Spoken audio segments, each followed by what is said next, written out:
Hey folks, it's me, Dr. Mike Israetel, and I am here to talk to you about mistakes that I've made in my life. Just kidding. That could be another fun, very long video.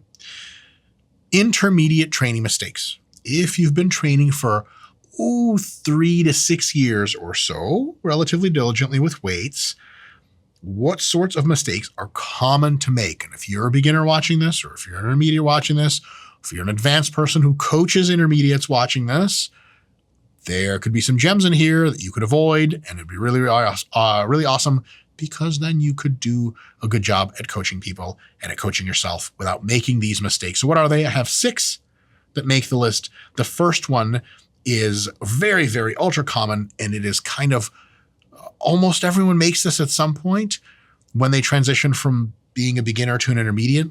And one of the big sort of inflection points there is you can no longer make the same gains. So for example, beginners can just add 5 pounds to the bar and still do sets of 5 for like months. And as an intermediate, you may try to do that sort of thing. And typically where it took you 3 or 4 months until you just got tired and needed a break, you were still hitting PRs. As a beginner, now after 2 months, you're not tired, you don't need a break, but you physically have stopped making PRs because your body doesn't adapt as fast anymore. It's more challenging to adapt. You've already adapted quite a bit. You're an intermediate, welcome. And you have to now realize that beginner gains are gone. Some people will program hop trying to find those beginner gains again, but they're gone forever. Well, unless you stop training, recess in all of your gains, then you can repeat beginner gains, but it's really just getting the gains back gains. So a lot of people will just assume they'll assume that they progress just as well and continue to run into high levels of fatigue and shitty caps, plateaus in their PRs. And what they have to understand is that the same rates of progress are not around anymore, and it's time to adapt. Here's one way in which you can adapt. If you like to run 2 months or 8 weeks of successive training until you take a deload or a break, as a beginner, you used to do that, and you'd put 5 pounds on the bar every single week, and you could just hit PRs all the way through. Now you can't do that anymore. Try this. Every other session, put 5 more pounds on the bar, and every other session, just do the same reps you did last time with the same weight. Just try to get the technique a little bit better mind-muscle connection, a little bit better external technique, and really high quality reps, right? So you have a challenge week and a mastery week, a challenge week and a mastery week. And that way you only progress instead of, let's say 40 pounds through the whole process. You may progress only by 20 pounds, but it's actual progress, because remember, 40 pounds is an illusion. You can't progress like that anymore in 2 months because you would hit these mega plateaus. You get ultra fatigued. You need to take deload weeks in the middle of your plan. It throws everything off. So just as long as you're realistic and you understand now my ability to adapt isn't as high anymore, you don't have to just continue to assume you can make beginner gains and do a sad face when you find out that your whole program is fucked up all the time. That's the deal. Right? That's the deal. Next, another mistake is very poor or no focus on anything regarding the stimulus to fatigue ratio. So beginners will just do the same exercises they were doing as beginners. Now they're intermediates, and they don't understand that sometimes those exercises don't pay off anymore, or even their techniques could use some work. For example, if you bench with a relatively narrow grip, as a beginner, it's amazing stimulus for your pecs, great for your triceps, great for everything. Shoulders don't hurt. It's awesome. As an intermediate individual, you might continue to do this, and then you're like, man, I really want more pec growth. I'm already doing all the stuff for pecs. And someone could say, well, do your pecs get really pumped or really sore from when you do those closer grip bench presses? And they go, I don't know. I've never paid attention to it. Ta-da. As an intermediate lifter, you have to start to learn how to figure out your body and listen to its signs and symptoms, its trials and tribulations, you could say, and say, okay, this technique really gets my pecs going, but this other technique doesn't. I'm going to try this technique. This technique really doesn't feel great for my shoulders, but this other technique feels incredible.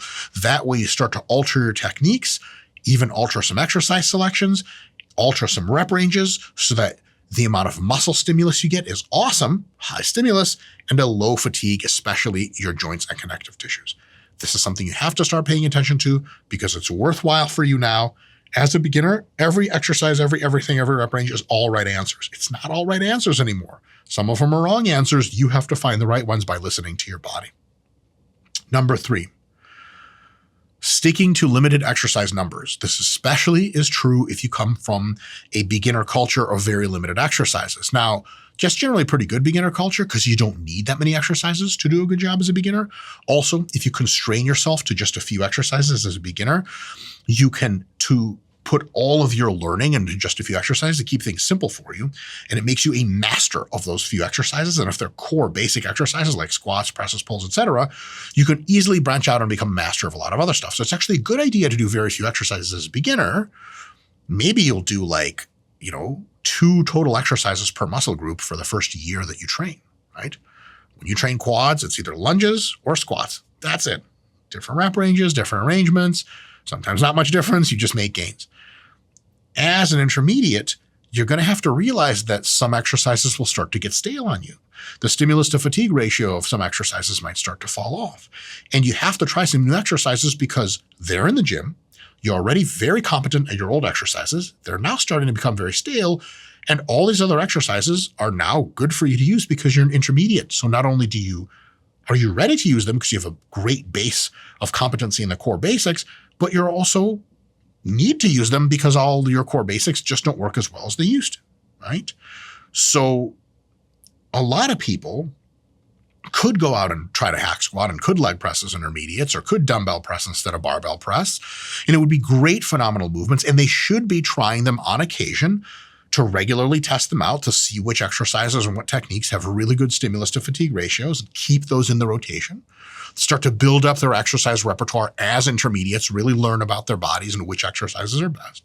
But a lot of people don't do that because oftentimes they come from a cultural background of low exercise selection. What do I mean by a cultural background? Like if you're raised, Ashkenazi Jew, that means you're stingy on the exercises. Watch me get canceled for that one. Israel, okay? I'm in the tribe. No, not culture. Training culture. So for example, if you started with a program like starting strength, that's a culture. It really is. Starting strength has like 5 exercises in it, which is fucking sweet for beginners. But as you become an intermediate, you may realize that, okay, low bar squats work pretty well for me, but not as well as they used to. And honestly, my hips are kind of irritated and my quads don't really feel a fucking thing anymore. Then you try some high bar squats. Different exercise, illegal, but now you're an intermediate. Now you're not a beginner. Now it's a good time to try that. Try those in the rotation, see how they feel. Okay, they feel great, put them on the back burner. After a few months, try leg presses, try hack squats. That doesn't mean do everything new and everything crazy and every day a new movement. Still 1 to 2 exercises per muscle group per session, multiple sessions through the week. So that's like 2 to 4 exercises per muscle per week. But you might be learning 5 or 10 exercises are really good for you and slowly sampling from that list. That's a good idea. Keeping needlessly constrained to just a few exercises, not wise, because they might not be ideal for you, or it just might be stale, or you're just missing out on other perfectly good variants. Another one, extremes of volume and reps in reserve. Intermediates know how to train now fundamentally, but they don't really know the landscape of what works best for them because they just exited the beginner phase of everything worked. So now people get drawn into different arbitrary directions. Some people go, fuck, I want my beginner gains back. But going back to number 1, that's a stupid idea. I'm going to do German volume training, psychotic amounts of volume, 0 progression, just boom, right up to high volume. Bad idea. Other folks will just really take the low road and say, oh man, I'm just going to do like 5-3-1. 5-3-1 is not a good intermediate hypertrophy or strength program because the volume's so fucking low. It barely stimulates you at all. Sure, it'll keep making you stronger neurologically for a while, but it's not ideal in the least. Well, so what's the answer? Well, the answer is you start learning your body. You start learning how much volume you can get a nice stimulus from while still recovering for your next session. Good pump, bit of soreness, and then the next session comes. Monday was your first session, second session is Thursday. By Thursday, you're completely healed and you're strong and ready to go. And then you hit it again with a certain volume, which isn't also not so little that you barely feel it, and not so much that next Monday you're still basically broken and you can't use your legs. And you're like, I'm supposed to do legs today, but I'm in a wheelchair. Not the middle ground, but somewhere between ultra extreme and ultra easy, that's the right part for you. So start close to easy And if it's too easy, do a few more sets next week. And if it's a little easy, do a few more sets. And eventually you'll build up to a volume that is the right volume for you. And as a beginner, you don't have to worry about shit like that because you do minimum volumes and everyone benefits to a huge extent. But as an intermediate, you need to start exploring that landscape and not going to arbitrary, insane extremes and just doing rational shit, right? Because your gains depend on it. And if you're going to think about anything, might as well be gains. That's a direct quote of Albert Einstein. That's right, along with many of the others on the internet that are also direct quotes of his, for real, for real. Problem number 5 that people run into all the time and bad habits that they have is on the opposite end of the spectrum. A lot of intermediates want to pretend they're advanced people. And what they do is they try to get really crazy on the mind-muscle connection. And they pick exercises like, yeah, man, I can really feel my lats contracting. And someone's like, have you been getting stronger on this exercise over time? And they're like, it's not about how much weight you lift, man. It's about how much tension the muscle feels. Thanks, Frank Zane. But on a serious note, as an intermediate, you need to be very concerned with good technique, getting stronger over time and really pushing the progression. Good technique, set of 10 at 100 pounds. Next week, good technique, set of 10 at 105 pounds. Good technique next time, set of 12 at 105 pounds, and so on, and so on, and so on. Every time getting closer to failure. And as failure looms, you still have good technique, earn your progressions. That way you really learn how to train fucking hard. 2 benefits. 1, during learning how to train hard, you train hard and you get great results. 2 is the way that we define mind-muscle connection, the perception of a high degree of tension to the muscle and or the perception of a profound, deep, painful burn in that muscle close to failure. Both of those rest on your ability to push hard. Right now, me feeling my bicep? That is not the mind-muscle connection. That's just kinesthetic awareness. Yay, I have a bicep and I can feel when it moves. Mind-muscle connection has to be with heavy loads under control or with lighter loads really fucking close to failure. If someone's like, are you using your biceps? Like, yes, fuck, burn them off of me or something. I fucking hate them.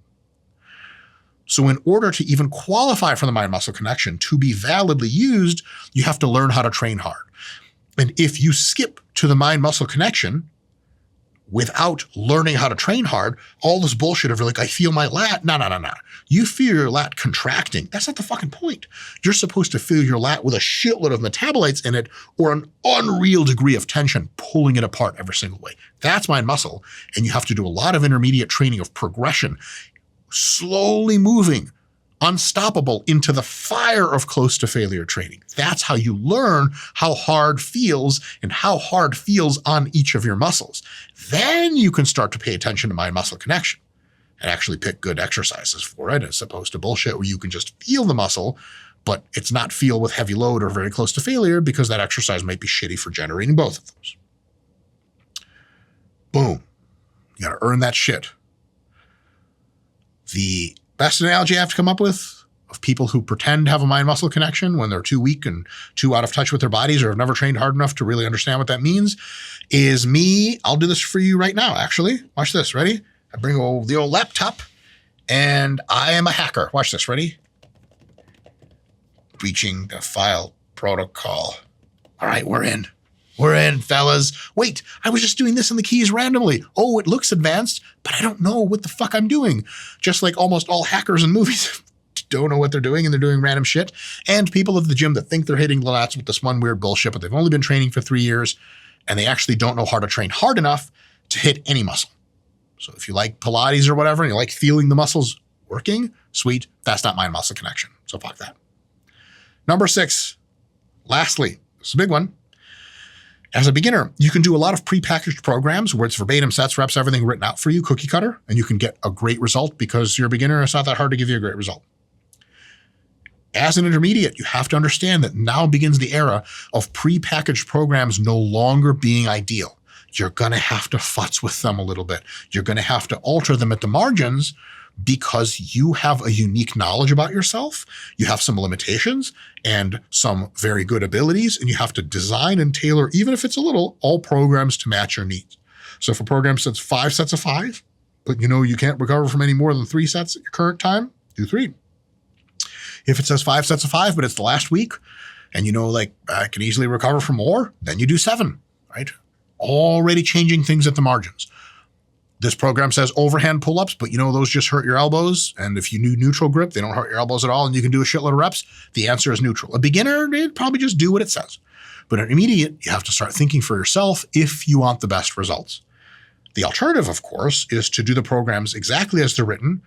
Obviously know during the time that you're doing them that they're suboptimal, and you know how. So, well, I really shouldn't be doing these overhand pull-ups because they fucking hurt my elbows. But the program says, well, look, if the program designer could talk to you, he'd say, wait, hold on, that hurts your elbows? Oh, yeah. He's not going to say, well, just harden up. He's probably going to be like, you can do another pull-up variant. And you could say, well, why didn't you put that in your program? Well, because it's a beginner program, dummy. You just took somebody's beginner program and you're using it as intermediate. So don't do that. Good intermediate programs, like the ones we have, the custom training templates at RP, that was a weird cough. They are auto-customizable, which means you design them with some structure we provide, and then you pick the exercises. You can pick how to do the exercises too. Good programs for intermediates and advanced are just architectural layouts onto which you build your beautiful new mega city. Yeah, it's the perfect city. No crime, no hippies, especially no hippies, and no coffee shops either, because those attract too many hippies. I'll see you guys next time.